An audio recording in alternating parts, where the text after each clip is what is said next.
మోహన్ బాబు 5 దశాబ్దాలకు పైగా చిత్ర పరిశ్రమలో ఉన్నారు. విలన్, హీరో, కామెడియన్, క్యారెక్టర్ ఆర్టిస్టులుగా పలు విలక్షణ పాత్రలు చేశారు. 500కు పైగా సినిమాల్లో నటించిన అరుదైన నటుల్లో ఒకరు. నిర్మాతగా కూడా ఆయన రాణించారు. లక్ష్మీ ప్రసన్న పిక్చర్స్ బ్యానర్లో పదుల సంఖ్యలో సినిమాలు నిర్మించాడు. టాలీవుడ్ బడా ఫ్యామిలీస్లో మంచు కుటుంబం కూడా ఒకటి. మోహన్ బాబుకు 3 పిల్లలు. మంచు లక్ష్మి, విష్ణు మొదటి భార్య పిల్లలు.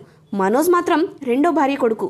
విద్యాదేవి మరణం అనంతరం మోహన్ బాబు ఆమె సొంత చెల్లి నిర్మలాదేవిని పెళ్లి చేసుకున్నారు.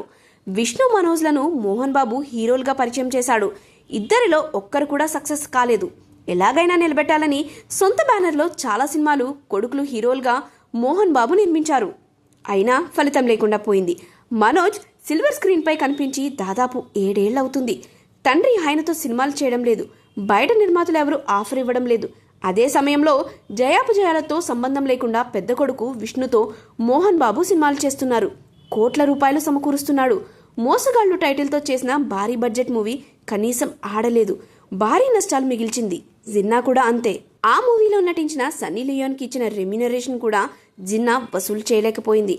నష్టాలు వస్తున్న విష్ణుకు మాత్రం సినిమాలు చేసుకునేందుకు మోహన్ బాబు కోట్లకు కోట్లు అందిస్తున్నారు. మనోజ్ మాత్రం స్ట్రగుల్ అవుతున్నారు. మనోజ్ అహం బ్రహ్మస్మి పేరుతో భారీ బడ్జెట్ మూవీ ప్రకటించాడు. కానీ మోహన్ బాబు సపోర్ట్ చేయలేదు. ఆ ప్రాజెక్ట్ ఆగిపోయింది. విష్ణుతో కన్నప్ప టైటిల్తో పాన్ ఇండియా మూవీ చేస్తున్నారు. ఈ మూవీ బడ్జెట్ 100 కోట్లు. ఈ పరిణామాలు మనోజ్లో అసహనానికి కారణమయ్యాయని తెలుస్తుంది. మోహన్ బాబు ఫ్యామిలీకి ప్రముఖ ఆదాయ వనరు తిరుపతిలో గల విద్యా సంస్థలు. మోహన్ బాబు ఆస్తుల పంపకం చేశారు. అయితే విద్యానికేతన్లో వాటా విషయంలో మనోజ్, మోహన్ బాబులకు గొడవలు వచ్చాయట. విష్ణుకి దాని బాధ్యతలు అప్పగించాడు మోహన్ బాబు. మనోజ్కి ఎలాంటి సంబంధం లేకుండా పోయింది. విద్యా సంస్థలో తనకు రావాల్సిన వాటా మనోజ్ అడగ్గా డిసెంబర్ 7న శనివారం సెటిల్మెంట్కి పిలిచారట. అక్కడే మోహన్ బాబు మనుషులు మనోజ్పై దాడి చేశారట. జరిగిన మ్యాటర్ ఇదట.